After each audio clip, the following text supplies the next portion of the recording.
हो रहा है। छत्तीसगढ़ की एक बहुत महत्वपूर्ण जनजाति और वो जनजाति कौन सी है उसका विस्तृत अध्ययन भी करेंगे। ये वही जनजाति है जो पूरे छत्तीसगढ़ में विस्तार से पाई जाती है। उनका ज़्यादा संकेंद्रण बस्तर संभाग में है। बस्तर संभाग की जो 7 जिले हैं वहाँ पर सभी जगह इनका संकेंद्रण बहुत ज़्यादा पाया जाता है। ये द्रविड़ भाषा परिवार में आती हैं और ये मध्य भारत में पाई जाती हैं। मध्य भारत में देख रहे हो बीच का एरिया जो गोंडवाना लैंड बोलते हैं जिसे भारत में गोंडवाना लैंड बोलते हैं, बीच के मध्य एरिया में इनका निवास पाया जाता है। क्योंकि गोंडवाना लैंड खनिज की दृष्टि से भी बहुत महत्वपूर्ण एरिया है। वहाँ के जो भी पठार हैं वहाँ पर खनिज बहुत पाया जाता है, वहाँ पे जंगल वन भी बहुत पाए जाते हैं और ऐसे ऐसे जंगल के क्षेत्रों में हमारी जो महत्वपूर्ण जनजाति है वो निवास करती है।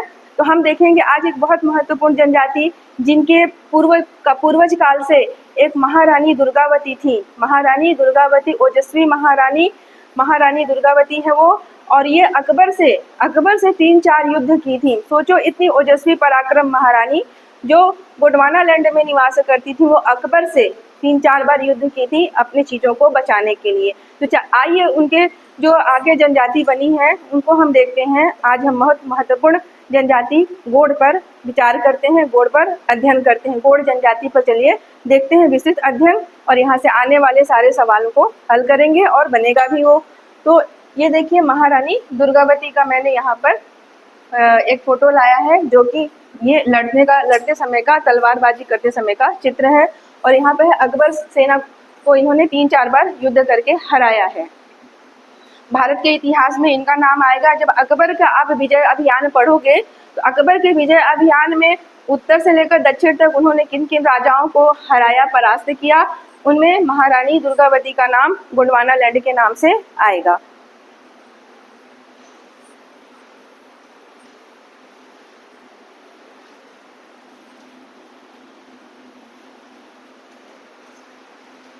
चलिए गोंड जनजाति पर हम अध्ययन करते हैं। यहाँ पर हम देख रहे हैं कि भारत में गोंड जनजाति का कहाँ पर विस्तार पाया जाता है। भारत के मध्य एवं पूर्वी भाग में, मैंने भारत का मध्य एवं पूर्वी भाग अच्छे से समझाया है, दोबारा मैप में फिर बता देंगे ताकि वो क्लियर रहे। मध्य भाग और पूर्वी भाग, पूर्वी भाग को कभी भी 7 सिस्टर एरिया को नहीं समझना है आपको। पूर्वी भाग हाँ मतलब उसी तरफ समझना है, हल्का सा उस तरफ जाएगा, लेकिन मध्य एरिया को ज़्यादा समझना है जहाँ पर गोंडवाना लैंड का विस्तार पाया जाता है वहाँ पर। तो मध्य एवं पूर्वी भाग में गोंड जनजाति भारत के गोंडवाना नामक क्षेत्र में रहती है। मैंने अभी स्टार्टिंग में बता दिया था कि गोंड जनजाति गोंडवाना लैंड में गोंडवाना लैंड में निवास करती है। और गोंडवाना लैंड वही गोंडवाना लैंड है जो प्लेट टेक्टोनिक प्रक्रिया से पूरी की पूरी भूमि भारत हिमालय की ओर खिसक रही थी और जहाँ से टकराने के बाद, अंगारा लैंड से टकराने के बाद धीरे धीरे वहाँ पर हिमालय का उत्थान हुआ है। ऐसा उसमें दबाव पड़ रहा है कि हिमालय धीरे धीरे उत्थान होता चला गया। और ये हिमालय एक ही बार उत्थान नहीं हुआ, आज भी इसका विस्तार चल रहा है। इसमें आज भी 6 मीटर की बढ़ोतरी होती जा रही है। तो हिमालय एक बोला जाता है कि यौवन वाला पर्वत है। इस पर मतलब युवा पर्वत की इसको संज्ञा दी गई है कि हिमालय पे लगातार वो दबाव आज भी पड़ रहा है। कुछ कुछ करके उसमें उन्नति हो रही है, उसकी शिखर की ऊंचाई बढ़ रही है। देखिए अब यहाँ पे ये निवास करती है मध्य प्रदेश में। मध्य प्रदेश जानते हो जनजातियों की भूमि है वो भी, और जनजातियों के मामले में मध्य प्रदेश प्रथम स्थान पर है। वहाँ पे कई प्रकार की जनजातियाँ पाई जाती हैं। क्योंकि गोंड जनजाति सबसे बड़ी जनजाति है तो भारत में भी यह बड़े जनजातियों की श्रेणी में आता है। तो मध्य प्रदेश में सर्वप्रथम मध्य प्रदेश में आपको लेना है यहाँ पर, फिर छत्तीसगढ़, मध्य प्रदेश से लगा हुआ हमारा क्षेत्र छत्तीसगढ़, फिर महाराष्ट्र, फिर विदर्भ आ जाएगा। जो महाराष्ट्र का विदर्भ क्षेत्र है, विदर्भ का क्षेत्र है जो महाराष्ट्र में, वो एरिया आ जाएगा। फिर तेलंगाना आ जाएगा, आंध्र प्रदेश, उड़ीसा, झारखंड, उत्तर प्रदेश, बिहार, पश्चिम बंगाल। यहाँ इन क्षेत्रों में गोंड जनजाति का निवास स्थान है और इन क्षेत्रों को बोला जाता है गोंडवाना लैंड, बीच का मध्य एरिया। चलो मैप से भी इसको समझा देंगे। देखो भारत में जब इनकी आबादी की बात की जाए तो 12 मिलियन से अधिक इनकी जनसंख्या है। और भारत की सबसे बड़ी जनजाति बोला जाए तो 3 क्रम में देख लेना। सबसे बड़ी तो पहले भील होगी, फिर उसके बाद गोंड आएंगी। तो भारत की सबसे बड़ी जनजाति पहली भील हो गई। चलो रिसेस हो गया ना थोड़ा सा, ठीक है। चलो अब देखते हैं कि गोंड जनजाति का छत्तीसगढ़ में निवास कहाँ कहाँ पर पाया जाता है। तो गोंड जनजाति बस्तर क्षेत्र में, बस्तर संभाग में, पूरी की पूरी बस्तर संभाग, ये देख रहे हो, ये यहाँ पर बस्तर संभाग है पूरा, ये पूरा बस्तर संभाग है जिसमें कांकेर, बस्तर, नारायणपुर, कोंडागांव, दंतेवाड़ा, बीजापुर और सुकमा, ये पूरा बस्तर क्षेत्र यहाँ पर है। यहाँ पर पूरी गोंड जनजाति का निवास पाया जाता है। उसके बाद बिलासपुर देख रहे हो, कोरबा और कवर्धा, ये बिलासपुर, ये कोरबा और ये कवर्धा, यहाँ पर गोंड जनजातियों का निवास ज्यादा है। ऐसा नहीं कि गोंड जनजाति बाकी जगह पे नहीं है, सब जगह है छत्तीसगढ़ में, सब जगह। इसीलिए तो सबसे बड़ी जनजाति है, इसीलिए तो बहुत प्रमुख जनजाति का इनको मिला है, संज्ञा मिला हुआ है। तो यहाँ पर ये सभी जगह पाए जाए, पर संकेंद्रण की बात हो रही है सबसे ज्यादा कहाँ कहाँ पर है। चलिए अब आगे देखते हैं महत्वपूर्ण इसके बारे में कि गोंड शब्द, जो इनका गोंड शब्द है, जो गोंड शब्द है, गोंड शब्द कहाँ से आया, कैसे आया, ये गोंड शब्द बोलचाल में कैसे आया। तो ये चूंकि ये तेलुगु शब्द है, हम देख रहे हैं कि जो गोंड जनजाति बस्तर संभाग में रहती है, सारा वो तेलुगु भाषा से जुड़ा हुआ एरिया है। आंध्र प्रदेश, तेलंगाना और इधर मराठा क्षेत्र, मतलब महाराष्ट्र का मराठी भाषा, और इस तरफ उड़िया भाषा, उड़ीसा से सब लगा हुआ है। तो यहाँ पर तेलुगु भाषा का नीचे से पूरा प्रभाव इस पे ज्यादा पड़ा है। तो तेलुगु शब्द तेलुगु भाषा के कोंड शब्द से हुई है। जो गोंड शब्द आया है वो तेलुगु भाषा के कोंड शब्द से, इसको याद रखोगे, बहुत इंपॉर्टेंट है, परीक्षा में आ भी चुका है। तो तेलुगु भाषा के कोंड शब्द से इसकी उत्पत्ति हुई है, जिसका अर्थ है पर्वत। क्योंकि पर्वतीय क्षेत्रों में निवास करते हैं, इसलिए इस कोंड का अर्थ हो जाएगा पर्वत। और जो ये गोंड, जो ये एग्जाम में देख लो आया है, सीजी व्यापम DCAG 2018 में इससे प्रश्न पूछा गया है, जो आया हुआ है वो ज्यादा इंपॉर्टेंट है और दोबारा आने की संभावना हो जाती है। गोंड स्वयं को कोयतोर बोलते हैं, इसको अच्छे से याद रख लेना कि गोंड स्वयं को कोयतोर बोलते हैं, स्टार मार्क है यहाँ पर, इसको याद रखना, जिसका अर्थ है पर्वतवासी। कोंड से क्या हो गया, पर्वत, और कोयतोर से क्या हो गया, पर्वतवासी। दोनों का अर्थ भी याद रखना है। अब इसकी जनसंख्या देख लो, अगर ये छत्तीसगढ़ की सबसे बड़ी जनजाति है और प्रमुख जनजाति है, तो इनकी जनसंख्या के बारे में विचार करते हैं कि क्या है। तो अगर छत्तीसगढ़ की कुल जनसंख्या देखी जाए, छत्तीसगढ़ की कुल जनसंख्या बताओ क्या हो गया, 255, हाँ 25545 छत्तीसगढ़ की कुल जनसंख्या है, 25545, आगे बताओ 198। तो इसको इसी तरह से याद रखना, लाख करोड़ मत करते रहना, मोबाइल नंबर टाइप का इसका याद रखना कि छत्तीसगढ़ की जनसंख्या 25545 198, उसमें से गोंड जनजाति का अगर देखा जाए परसेंटेज तो 17.57% है। ये इसको अच्छे से याद रखोगे। अब देखो यहाँ पर छत्तीसगढ़ राज्य की कुल जनजातीय जनसंख्या, अब जनजातियों के लेवल में आते हैं, जितनी भी जनजातियां यहाँ निवास करती हैं, अगर उनमें इनका परसेंटेज देखा जाए तो ये 56% है। पूरी जनजातियां गिनते जाओगे जितनी है 42 प्रकार की जनजातियां, उनमें से इनका जो है जनसंख्या 56% है, 50% से भी ज्यादा है, मतलब काफी है इनकी जनसंख्या। अब देखो छत्तीसगढ़ की इसे सबसे बड़ी जनजाति या सर्वाधिक जनसंख्या वाली जनजाति समूह कहा जाता है, क्योंकि सारे भूभाग में छत्तीसगढ़ में हर जगह यह है। अब इसे सबसे प्रमुख जनजाति समूह भी कहा जाता है। तो यहाँ पर 3 प्रकार के क्वेश्चन आ चुके हैं। सबसे पहला कि ये सबसे बड़ी जनजाति है, उस पे आया है। सर्वाधिक जनसंख्या वाली जनजाति, उस पे आया है। और तीसरा छत्तीसगढ़ की सबसे प्रमुख जनजाति समूह है, उस पे भी क्वेश्चन आ चुका है। बदल बदल के पूछा जा रहा है, अर्थ एक ही होगा। अब ये देखो कितने बार आ चुका है, CGPSC SEE 2017 में आया है, CG व्यापम 2018 में भी आ चुका है, CGPSC REG और 2021 में आया हुआ है, और 2022 में भी यहाँ से आ चुका है, और CGPSC ADH 2011 में भी आ चुका है। आगे भी जो भी एग्जाम होंगे सब ऐसे घूम घूम कर पूछे जाते हैं। फिर छत्तीसगढ़ की प्रमुख जनजाति है, वही हो गया दोबारा बात। फिर भाषा समूह देखा जाए किस भाषा समूह में आती है, तो यह द्रविड़ियन भाषा समूह में आती है। सादा संकेंद्रण इनका नीचे वाले क्षेत्रों में है, बस्तर संभाग में है, इसलिए इनको द्रविड़ियन भाषा परिवार में रखा गया है। यह CGPSC ADH 2011 में पूछा गया है। जनजातियों का क्रम देखो, यहाँ पे बहुत इंपॉर्टेंट है। मैंने जनजातियों का क्रम यहाँ पर व्यवस्थित कर दिया है कि कैसे छत्तीसगढ़ में इनका क्रम बनेगा, पूरी जनजातियों के हिसाब से हो रहा है ना। विशेष पिछड़ी जनजातियों का क्रम मैंने बता दिया था, उसका था बीपी का बीमारी। अब यहाँ पर पूरी जनजातियों का क्रम हम देख रहे हैं ओवरऑल छत्तीसगढ़ में। तो सबसे बड़ी जनजाति गोंड हो जाएगी, उसके बाद कंवर हो जाएगी, उसके बाद उरांव हो जाएगी, फिर हलवा। मैंने 4 रेंज तक यहाँ पर इसका क्रम रखा है, इसको छोटा सा याद कर लो ऐसे करके, गो कऊ हलवा। मैंने यहाँ पर छोटा सा कोड लगा दिया है ताकि ये 3-4 रेंज तक याद हो जाएगा। गो से हो जाएगा गोंड, गोकऊ हलवा बोलोगे ना तो अच्छे से याद हो जाएगा, बार बार बोलोगे तो। और क से हो जाएगा कंवर, ऊ से हो जाएगा उरांव, और हलवा से तो हलवा हो गया हलवा। तो इस तरह से मैंने 4 रैंक और टॉप 4 रैंक मैंने तुमको याद करा दिया है। इसको रिपीट कर करके बोल लेना, गोकऊ हलवा गोकऊ हलवा करते रहोगे तो ये पूरी जनजातियों का क्रम तुमको याद हो जाएगा। चलिए अब देखते हैं इनका आर्थिक जीवन।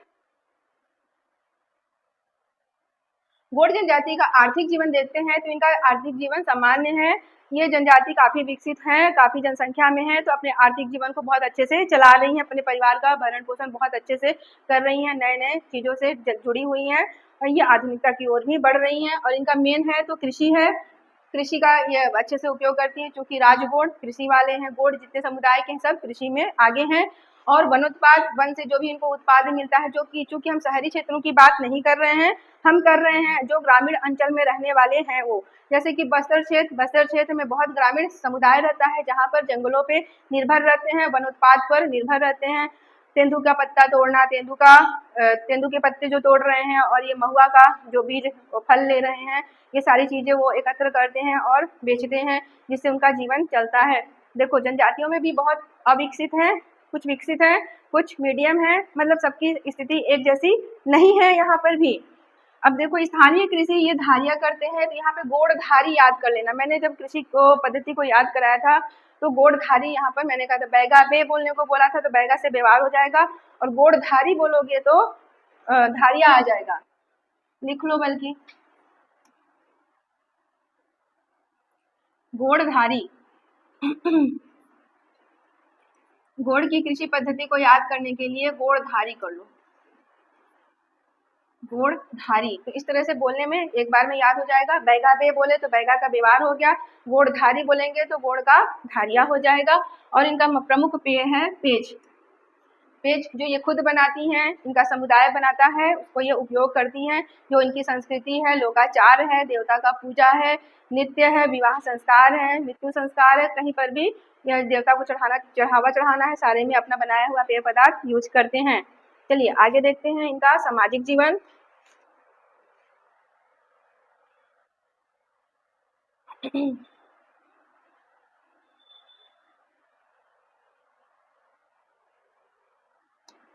चलिए अब देखते हैं इनका सामाजिक जीवन। इनका सामाजिक जीवन कैसा, आर्थिक जीवन सामान्य रूप से देख लिया हमने। जो भी मध्यम उच्च निम्न वर्ग के लोग हैं अपना आर्थिक जीवन कैसे चलाते हैं। अब यहाँ पर देख रहे हैं इनका समाज हमने देखा पितृसत्तात्मक। सारे जनजातियों में समाज पितृसत्तात्मक है, पिता के ही कुल गोत्र से उनका वंश आगे बढ़ रहा है। तो यहाँ पर पितृसत्तात्मक ओवरऑल हमने देख लिया है। जब भी क्वेश्चन आता है कि छत्तीसगढ़ में समाज है, अगर उसमें मातृ सत्तात्मक पितृसत्तात्मक जो भी वंशज का नाम दिया होगा उसमें सबसे पहला ऑप्शन आप मारोगे पितृसत्तात्मक को ही मारोगे, क्योंकि सब में ये चल रहा है। फिर है जनजातियां, उपजातियां देख रहे हैं यहाँ पर। तो गोंड की सर्वाधिक 41 उपजातियां, क्योंकि गोंड सबसे बड़ी जनजाति हो गई, सबसे ज्यादा जनसंख्या हो गई, तो इनकी सबसे ज्यादा उपजातियां होंगी। तो गोंड जनजाति की 41 उपजातियां हैं और इनकी 30 शाखाएं हैं। ये CGPSC ARO में आया हुआ है कि गोंड जनजाति की 30 शाखाएं हैं, ऐसा करके क्वेश्चन आया था, मैंने लगवाया भी है क्वेश्चन आप लोग से। तो शाखाएं मतलब क्या होगा, यहाँ पर मुख्य हो गई गोंड जनजाति, ये हो गई शाखाएं, एक ऐसे करके शाखाएं बन रही हैं, ऐसे करके ये 30 शाखाओं तक पहुंच गया है। अब इसके अंदर भी तो होंगी ना कुछ शाखाएं, होंगी ना किसी की, ऐसे करके बटी हुई हैं, ऐसे करके, ऐसे करते करते करते इनकी शाखाएं हो जाएंगी 41 उपजातियां, 41 उपजातियां ऐसे करके बढ़ गई। 30 शाखाओं में कितनी सारी अलग अलग सब्जी होगी, चिंदा भुजिया, चौखुटिया भुजिया देख ही रहे हो। फिर और जो भी है सबकी अलग अलग उपजातियां हमने देखा था, ऐसी बढ़ते बढ़ते वो 41 तक पहुंच जा रही हैं। जैसे यहाँ अबुझ माड़िया है, यहाँ पर रख दो, परजा रख दो, यहाँ पे धुरवा रख दो, यहाँ पर कुछ और मुड़िया माड़िया सब रख दो, उसके अंदर भी कई उपजातियां हैं। तो ऐसे ये 30 हो गई मुख्य मुख्य उनकी उपजातियां, उसके अंदर में और आ जाएंगी तो 41 उपजातियां, ये बहुत सारी विस्तारित हो जाएंगी। सबसे बड़ी जनजाति है, सबसे बड़ा इनका संकेंद्र है, सब जगह फैलाव है, जिनको उपजातियां भी उतनी ही ज्यादा होंगी।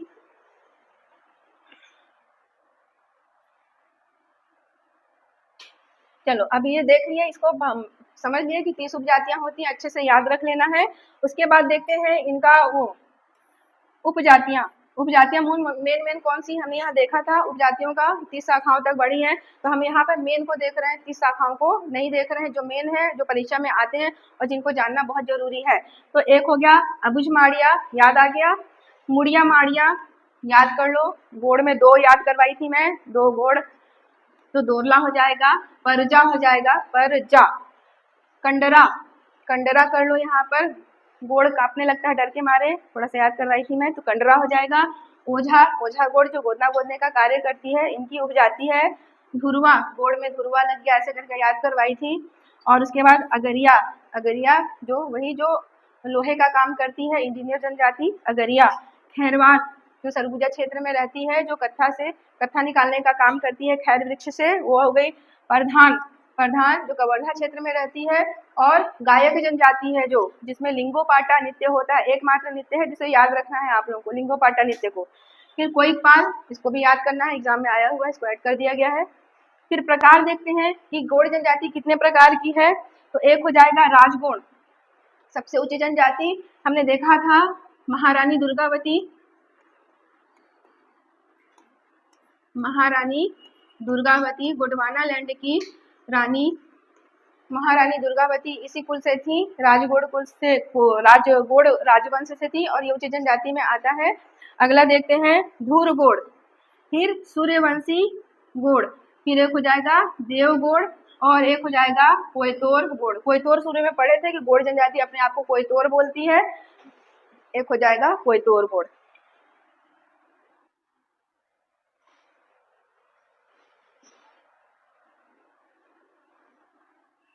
आप लोग भी हो गए इसमें से कई जन हो गए, ज्यादा नहीं मालूम होगा, मालूम कर लेते हैं यहाँ से। सारा रिसर्च हुआ है ना, तुम्हारे ऊपर ही तो रिसर्च हुआ है, तुम्हें जितना नहीं मालूम होगा रिसर्चर को उतना मालूम है, वो ज्यादा इस पे शोध किए हैं, अनुसंधान किए हैं, क्षेत्रों पे जाकर बुक्स लिखे हैं, इस पे बुक्स भी बनी हुई है। तो अब देखो यहाँ पर गोत्र कौन कौन से होंगे, नेताम, टेकाम, कुंजाम, कुर्राम, मरकाम, कुंजाम, दोबारा ये दबन हो गया, और मंडावी, माझी, ये सब देखो इसमें सब हो जाएंगे। फिर से देख लो, नेताम, टेकाम, कुंजाम, कोर्राम, मरकाम, मंडावी, मांझी, ऐसे करके इनके गोत्र हो जाएंगे। अब देखो दोषी, बैगा जनजाति में बहुत बड़ा दोषी है, एक ठो बहुत बड़ा दोषी है। क्या दोषी है, बैगा जनजाति में भी दोषी है और गौड़ जनजाति में भी दोषी, इसने दोष किया है, विवाह करा के दोष कर लिया उसने। भाई विवाह कराने वाले को मार कुटाई भी तो पड़ती है, तो ऐसा कौन करवाया था, कौन नक्षत्र में शादी विवाह करवाया था, उसको खोज के आज कूटेंगे अच्छा से। ऐसा तो कोई हो जाता है बीच में कि परिचय करवाता है बीच में और दोनों का विवाह करवा देता है। तो यहाँ से उस विवाह को और दोषी को याद रख लेना कि जो गौड़ और बैगा जनजाति में विवाह करवाने वाला होता है उसको बोला जाता है दोषी। दोषी। प्रमुख देवता इनके देख लो, दूल्हा देव हमने याद किया था देवता के समय, दूल्हा देव को यहाँ पर याद रखना है। मृतक संस्कार बहुत इंपॉर्टेंट है, मैं इसमें IMP जरूर लिखूंगी क्योंकि ये बहुत ज्यादा इंपॉर्टेंट हो जाता है। तो जो गौड़ जनजाति में मृतक संस्कार होता है वहां पर तीसरे दिन बोलते हैं कोज्जी, तीसरे दिन कोज्जी संस्कार मनाया जाता है। तीसरे दिन को याद रखना है, 3rd डे कोज्जी संस्कार, कोज्जी संस्कार। गौड़ जनजाति में, बस मेरा बोला हुआ स्लोगन को याद रख लीजिए, आइए बैठिए। गौड़ जनजाति में इसको बस याद रख लेना, सुन लो मत देखो, अपने बैठने दो।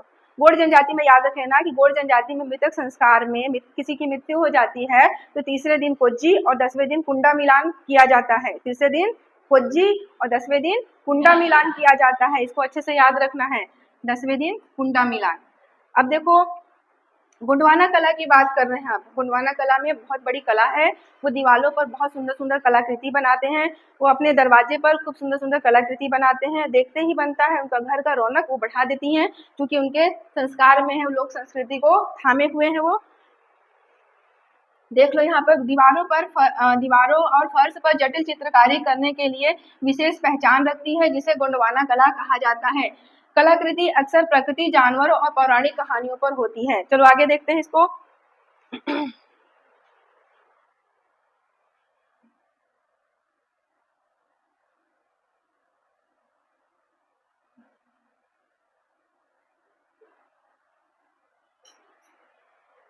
दिख रहा है कलाकारी, आप लोग भी बनाते होगे, लेकिन आप लोग पढ़ते हो तो इसको अपने घर वालों को बनाने दो, और तुम्हें आएगा भी नहीं। अच्छा, पता नहीं कहाँ बना दोगे, देखने वाला बोलेगा कि सहूर नहीं है, ये घर के मनई को सहूर नहीं है, कुछ कुछ बना देते हैं, ऐसा अच्छा नहीं लगता, नहीं जाएंगे घर के अंदर, है ना। देखो सुंदर सुंदर बना रहे हैं यहाँ पर कलाकृति, दूर से दिख रहा है ना।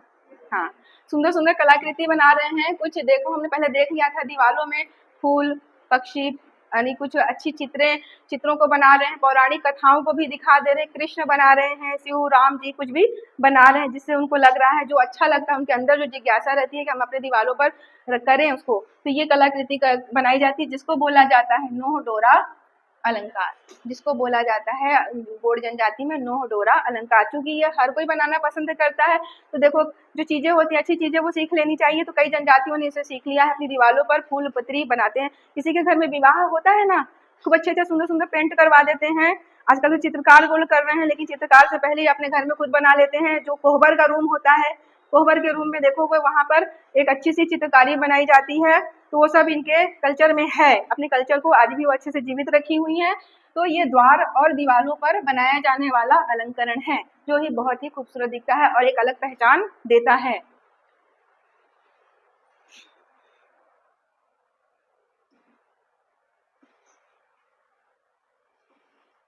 चलिए अब विवाह के बारे में देखते हैं, इनके यहाँ कौन कौन से महत्वपूर्ण विवाह होते हैं। तो हमने देखा था, बैठोगे, आ जाओ, बैठ जाओ। इनके यहाँ जो विवाह संस्कार होते हैं उसमें देखो, विवाह संस्कार में देख लो, मत डिस्टर्ब हो, किसी से मत डिस्टर्ब हो, बैठने वाले बैठ जाएंगे।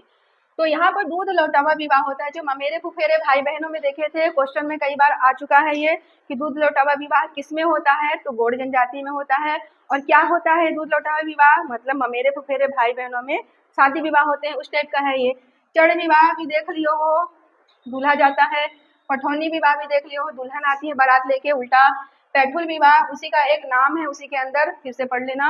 और गुरावट विवाह भी देख लियो हो, इस घर की बेटी इस घर में, इस घर की बेटी इस घर में, गुरावट विवाह यहाँ पर हो गया, मतलब अदला बदली विवाह हो गया यहाँ पर।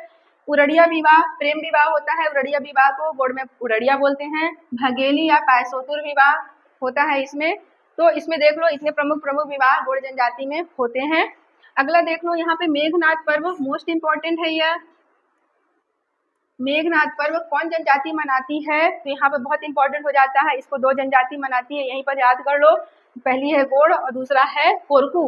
पहली गोड़ जनजाति मनाती है और दूसरा कोरकू जनजाति मनाती है। मेघनाद क्या है, मेघनाद एक उपाधि है। मेघ ऐसा नहीं है कि रावण का पुत्र है इसलिए ऐसा है, मेघनाद एक उपाधि है। मेघनाद का मतलब ये होता है कि मेघों का नाद करने वाला, मतलब मेघनाद का जब संधि विच्छेद करोगे तो क्या होगा, मेघधन नाद, मतलब मेघ का जो मेघों को जो लाने वाला होता है वो मेघनाद होता है। क्योंकि रावण का पुत्र का नाम भी मेघनाद था और वो बादलों में रहने वाला स्वामी था, तो कहीं ना कहीं ये जनजातियों के लिए हितकारी भी रहा होगा। हर कोई क्रूएल हो ऐसा तो नहीं होता है, किसी के लिए उपकारी भी होता है। तो मेघनाद को ये जनजाति बहुत अच्छे से पूजती है और मेघनाद पर्व मनाती है, मेघनाद खंभ की स्थापना करती है। ये फागुन माह में, फागुन मतलब होली माह में, होली का जब समय आता है तो बादलों में रंग जब उड़ते हैं तो उस समय ये मानते हैं कि भगवान ये वर्षा अच्छी करना, मना देते हैं होली के दिन। अब देखो ये रावण के पुत्र मेघनाद को यहाँ पर वो याद कर रहे हैं, क्योंकि उनके लिए मेघों की वर्षा करने का श्रेय जाता है, उनको समर्पित है। अच्छी बारिश और फसल की कामना के लिए उनसे प्रार्थना की जाती है। यहीं पर एक जगह ऐसा एक अलग से मिल रहा है जहाँ पर मेघनाद का पूजा हो रहा है, तो अच्छी बारिश और फसल की कामना के लिए किया जाता है। मेघनाद स्तंभ में क्या होता है, एक खम्भ रहता है, इसमें झंडा लगा रहता है, इसको खूब सजा देते हैं, बढ़िया बढ़िया से खूब सजा देते हैं और चारों तरफ बाउंड्री और खूब अच्छे से झालर वगैरह लगा देते हैं, पटाखे लगा देते हैं, लाइट वाइट जो भी उनका होगा सब सजा देते हैं और इसके चारों ओर घूम घूम कर मेघनाद पर्व मनाते हैं। और इसमें 2-3 प्रकार के उत्सव भी किए जाते हैं, जैसे कि प्रमुख उत्सव में है झंडा दौड़ प्रतियोगिता होता है। हम देखे थे इससे पहले, दोबारा बता देती हूँ। एक पेड़ को ये लोग बनाते हैं, एक पेड़ को तैयार करते हैं जिसमें बहुत सारा ऐसा चिकना पदार्थ लेप देते हैं कि चढ़ने नहीं सकेगा कोई इसमें। तो इसमें प्रतियोगिता रखा जाता है कि ले यहाँ पर झंडा लगा हुआ है, इसको जो निकाल कर लाएगा वो जीत जाएगा। अब यहाँ पे लोग चढ़ते हैं, धड़ाम देने नीचे गिर जाते हैं, चढ़ते हैं फिर फिसल कर नीचे गिर जाते हैं। वहाँ पर खड़ी महिलाएं भी इसमें डंडी छड़ी लेकर, पतली पतली डंडियां लेकर उसको मारते रहती हैं, कैसे चढ़बे, नहीं चढ़े देंगे, तो वहां पर उसको पीछे से मारते रहती हैं। अब वो चढ़ता है गिर जाता है, चढ़ता है गिर जाता है, लेकिन क्या है प्रेक्टिशनर लोग भी होते हैं यहाँ पर। भाई ऐसी नौसिखिया थोड़ी ना चढ़ेगा, यहाँ पर अपनी बेइज्जती कराने कोई थोड़ी ना आएगा। उन लोग भी अपना इसका प्रैक्टिस किए रहते हैं। इसके बावजूद भी जो चढ़ जाता है वह झंडा लेकर आ जाता है, वो हो जाता है विजेता हो जाता है यहाँ पर। तो ये हो जाता है झंडा दौड़ प्रतियोगिता। और दूसरा है बैलगाड़ी दौड़ प्रतियोगिता। जो भी मेंस के जो एग्जाम लिखने वाले होंगे उनके लिए तो बहुत महत्वपूर्ण हो जाता है। अलग से पूछा जाएगा कि मेघनाद पर्व के बारे में वर्णन कीजिए, ये सारी चीजें दे देंगे तो एक अच्छा आंसर आ जाएगा। 2 या 4 नंबर में ही पूछेगा और ये काफी हो जाएगा उसके लिए। लारू काज पर्व यहाँ पे मना रहे हैं और नवाखानी पर्व मना रहे हैं। लारू काज इनके में स्पेशल है और नवाखानी सभी जनजातियां मनाती हैं, तो ये भी मनाती हैं। अब देखिए पंडुम। पंडुम क्या है? गोंड जनजाति में त्योहार को पंडुम बोला जाता है, बस यही है। गोंड जनजाति समूह में नवाखाई त्योहार को पंडुम बोला जाता है। पंडुम का अर्थ ही होता है त्योहार, नवाखाई को बोल दिया पंडुम त्योहार। चलिए आइए, यहाँ पे मैंने बहुत सुंदर कलाकृति लेकर आई हूँ आपके लिए, क्योंकि ये सुआ नृत्य का है। गोंड जनजाति सुआ नृत्य करती है, कमार जनजाति भी सुआ नृत्य करती है। ये दोनों प्रसिद्ध हैं सुआ नृत्य करने के लिए। मैंने बताया था कि दीपावली के समय सुआ नृत्य किया जाता है। सिर पर एक टोकरी रखते हैं सजाकर, कुछ धन धान्य उसमें रखते हैं और एक तोता, 2 तोता रखते हैं। 2 तोता हो जाएगा इसमें, क्योंकि ये रंगोली बनाया हुआ है किसी बच्चे का, मैंने इसका फोटोग्राफ लिया है। यहाँ पर 2 तोता ऐसे ही रहता है, जिसको एक शिव माना जाता है और एक पार्वती माना जाता है। एक शिव माना जाता है, एक पार्वती माना जाता है। इसे गौरा गौरी उत्सव भी बोला जाता है। इसका दूसरा नाम है गौरा गौरी, गौरा गौरी पर्व। गौरा का मतलब शिव और गौरी का मतलब पार्वती। यहाँ पर अंतर दिख गया, एक शिव तोता रहेगा, एक पार्वती तोता रहेगा, दोनों का विवाह संस्कार कराया जाता है। और सिर पर इसको रखकर महिलाएं बहुत अच्छे से नृत्य करती हैं, ताली की थाप में करती हैं। जो मैं बोल रही हूँ सारे लिखने का विषय है, सारे क्वेश्चन का विषय है। महिलाएं सिर पर टोकरी में 2 तोता सुआ रखकर उसमें नृत्य करती हैं। इसमें वाद्य यंत्र नहीं बजाया जाता है, इस चीज को नोट करके अच्छे से याद रखेंगे। इसमें वाद्य यंत्र नहीं बजाया जाता है और इसमें पुरुषों का कोई महत्व नहीं है, कोई योगदान नहीं होता है। न वाद्य यंत्र है, न पुरुषों की जरूरत है। 4-5 महिलाएं, 10 महिलाएं इकट्ठा हो गई ग्रुप में, बस सिर पे रख लिया और ताली की थाप में घूम घूम कर वो नृत्य करती हैं। ये सारे उत्तर में लिखने का फैक्ट है जो मैं बोल रही हूँ। देख रहे हो कितनी सुंदर कलाकृति है। और ये पूरे लिबास में, पूरे आभूषण के साथ यहाँ पर आई हुई है, इनका बनाया गया चित्र है। ये सारी महिलाएं यहाँ पर देखो सुआ बना के सुंदर से डलिया में रखी हैं, इसको सिर पर रखकर फिर डांस करेंगी। शहरों में कहीं कहीं घूमने भी निकलती होंगी, क्योंकि देखने को बहुत कम मिलता है, ये ग्रामीण क्षेत्रों की ज्यादा बात होती है। चलिए हम देखते हैं युवा गृह घोटुल। क्योंकि मुड़िया एंड देयर घोटुल हमने देख लिया था। मुड़िया किसकी उपजाति है? गोंड की उपजाति है। अगर प्रश्न में आता है घोटुल का जो युवा गृह है, ऑप्शन में अगर मुड़िया नहीं रहता है, गोंड रहता है, तो ऑप्शन में आप गोंड को ले लोगे, क्योंकि उसी की उपजाति कर रही है। यहाँ पर डायरेक्टिव हम लिख भी दे रहे हैं कि यह घोटुल युवा गृह गोंड जनजाति में होता है। और डायरेक्ट देखा जाए तो मुड़िया जनजाति का है ही है। और यह क्या है? द्विलिंगीय है, मतलब इसमें जो विद्यार्थी होते हैं, इसमें जो प्रशिक्षण लेने वाले होते हैं, वो शाम के बाद भी रात में रुक जाते हैं और नृत्य, वायन, गायन आदि परंपराओं का वहाँ पर सीखते हैं। वहाँ पर कलाकृतियां सीखते हैं, परंपराओं को जानने के लिए वो रुक जाते हैं। इनमें रिवाज है रुकने का। तो यहाँ पे देख रहे हैं। इसके संस्थापक कौन है? लिंगोपेन। लिंगोपेन के याद में वहाँ पे मांगरी नृत्य किया जाता है, ककसार नृत्य किया जाता है और 2-3 नृत्य और है वहाँ पर, आप लोगों को पढ़ाया गया है। तो ये सब नृत्य वहाँ पर घोटुल में करते हैं। अब यहाँ पर देखिए गोंड गवारी। यहाँ पे देखिए गोंड गवारी। गोंड गवारी क्या है? ऐसा वैसा नहीं समझना है, बहुत अच्छी चीज है। नाम है इनका, पदनाम है। गोड़ के गायों को चराने वालों को बोला जाता है गोड़ गवारी। गवारी का मतलब क्या हुआ? ग्वाला। ग्वाला, गवारी का मतलब हो गया ग्वाला। और जो इनकी गायों को चराता है उसको अपनी भाषा में बोल देते हैं गोड़ गवारी। दूसरा है भीमा गोड़।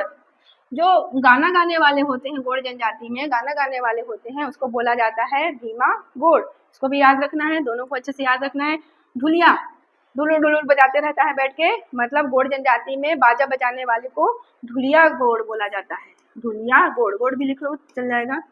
ढुलिया गोड़, गोड़ जनजाति में बाजा बजाने वाले को ढुलिया गोड़ बोला जाता है। क्योंकि सबका काम बटा हुआ है, सब जनजाति एक ही काम को तो नहीं करती होगी, हर जनजाति में कुछ कुछ रैंक है, कोई शहर में है, कोई गांव में है, बाजा बजाने वाले की जरूरत पड़ती है, कोई लकड़ी काटने वाले की जरूरत पड़ती है। देख रहे हो ना, बस्तर का दशहरा जब मनाया जाता है तो वहाँ लकड़ी लाने वाला कोई और होता है, जंगल से काट के लाने वाला कोई और होता है, लकड़ी की छिलाई करने वाला कोई और होता है, उसमें नक्काशी करने वाला कोई और होता है, रस्सी बांधने वाला कोई और होता है। सारी जनजातियों का काम अपना अलग अलग है। माता की पूजा करने वाला कोई और होता है, उस कांटे के झूले में बैठने वाली लड़की किसी और जनजाति की होती है। सारी चीजें विभाजित है, अपने अपने कार्यों के हिसाब से सबको अलग अलग इसमें देखना होता है। तो वैसे ही इनमें कई प्रकार के रैंक हैं जो अपने अपने काम को करती हैं। इसमें भूमिका एक बार और आ जा रहा है। भूमिका यहाँ पर तंत्र मंत्र के जानकार को यहाँ भी बोला जाता है, और इससे पहले की कक्षा में देख लियो हो कि भूमिका कहीं और भी बोला गया है, उसको याद कर लोगे। तो यहाँ पर गोड़ जनजाति में भूमिका को बोला गया है तंत्र मंत्र का जानकार। बोंगावाद, बोंगावाद तो जनजातियों में होगा ही होगा। बोंगावाद मतलब अदृश्य शक्ति में विश्वास। अब तक ये चीजें रट गई होंगी। बोंगाबाद का मतलब समझ गए होंगे कि अदृश्य शक्ति में विश्वास, मतलब कोई ऐसी परम शक्ति है जो उनको चलाती है, जो उनकी रक्षा करती है, जो उनके गांव की रक्षा करती है, जो उनके घर परिवार की सेफ्टी करती है। तो बोंगाबाद के प्रति उनकी आस्था है, वो देवता को पूजा करते हैं। जब जब समय आता है, तिथि आता है, वो सारे गाँव वाले मिलकर वहाँ पर धाम में पूजा करते हैं, चढ़ावा चढ़ाते हैं और प्रसाद को सब कोई मिलकर खाते हैं। तो ये देख लो, पारलौकिक शक्ति में विश्वास है। और ये हो गया ओझा गुण। जो ओझा गुण वही है जो गोदना गोदने का कार्य करती है, इसको बोलते हैं ओझा गुण। अब देखिए राजनीतिक जीवन इनका। राजनीतिक जीवन में देखेंगे तो इनकी पंचायत होती है, सभी जनजातियों में एक पंचायत होती है, और उनके पंचायत प्रमुख होते हैं, और उनके कुछ ऑफिशियल स्टाफ होते हैं, उनकी लोकल भाषा में सहायक लोग होते हैं। हमारी गोड़ जनजाति में जो पंचायत प्रमुख है उसको बोला जाता है राजा, राजा, और दूसरा है भोई। तो इस पर क्वेश्चन आ चुका है राजा पर, इसको देख लेंगे कि गोड़ जनजाति में पंचायत प्रमुख को बोला जाता है राजा, या अगला हो जाएगा भोई। तो राजा भोई कर लो सीधे सीधे, है ना, गोड़ राजा भोई एक साथ कर लो। अब देखो यहाँ पर बुक लिखी गई है, एक प्रमुख बुक लिखी गई है, the Maria Gonds of Bastar. The Maria Gonds of Bastar George Grierson के द्वारा लिखी गई है। बुक का मैंने प्रीव्यू यहाँ पर रख दिया है, ये देखिए, the Maria Gonds of Bastar, the Maria Gonds of Bastar. इसमें माड़िया जनजाति के बारे में, गोड़ जनजाति के बारे में पूरा रिसर्च किया गया, अनुसंधान किया गया है, और इस पुस्तक को लिखी गई है। उसकी सामाजिक जीवन, आर्थिक जीवन, राजनीतिक जीवन, उनका नित्य संस्कार, उनका विवाह संस्कार, उनका जन्म से लेकर मृत्यु तक का जो भी है संस्कार, सारी चीजों को यहाँ पर बुक में समाहित किया गया है। तो यहाँ पर मैंने the Maria Gonds of Bastar George Grierson को मैंने पहले भी याद कराया था, अभी भी याद करा देती हूँ। मेन चीज है याद करना आपका, और याद होना ही चाहिए। यहाँ पर देखिए द माड़िया, माड़िया लगा है, गॉन्ड्स ऑफ बस्तर एक लाइन में याद हो जाएगा, और माड़िया यहाँ पे लगा है ग्रिस, ग्रिस जो कि जनजाति समाज माड़ भात को खाती है, तो इस माड़ को यहाँ से याद कर लो। याद करने के लिए हो रहा है ये सारी चीजें मेहनत, तो माड़ को ग्रिस से याद कर लो कि जनजातीय समाज में माड़ बहुत बड़ा ग्रिस का काम करता है। उसको पीकर वो कई घंटों तक रिचार्ज रहती हैं, काम करती हैं। माड़ उसको पसाकर जो पीते हैं उनके लिए काफी ग्रिस की तरह काम करता है, उनकी बॉडी को चलाता है। जैसे ग्रिस चलाता है वैसे इनकी बॉडी को माड़ भी चलाता है, काफी एनर्जी देता है। कैसे करके इसको याद कर लोगे।